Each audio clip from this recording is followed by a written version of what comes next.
கர்த்தருடைய பரிசுத்த நாமத்திற்கு மகிமை உண்டாவதாக. தினம் ஒரு மிஷனரி பொன்மொழிகளில் இன்று நாம் பார்க்க இருக்கும் மிஷனரி பெயர் ஜான் கால்வின். அவருடைய தாய் நாடு பிரான்ஸ், அவருடைய மிஷனரி தரிசன நாடு சுவிட்சர்லாந்து ஜெனிவா. அவர்களால் நிகழ்ந்த முக்கியமான நிகழ்வு, அந்த நாட்களில் லத்தீன் மொழியில் மாத்திரம் வேதாகமம் இருந்தது. பிற மொழிகளில் அச்சிட ரோமன் கத்தோலிக்க திருச்சபையால் தடை செய்யப்பட்டிருந்தது.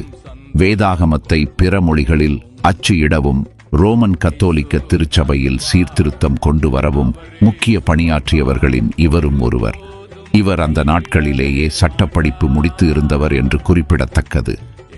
தேவனுடைய கட்டளைகளுக்கு கீழ்ப்படியாதவர்கள் அவருடைய வாக்குத்தத்தங்களுக்கு உரிமை கோர முடியாது. மிஷனரிகளை பற்றி அறிவோம், அவர்கள் செய்த ஊழியத்தையும் தியாகத்தையும் பிறரிடத்தில் போற்றுவோம். கர்த்தர் உங்களை ஆசீர்வதிப்பாராக. ஆமென்.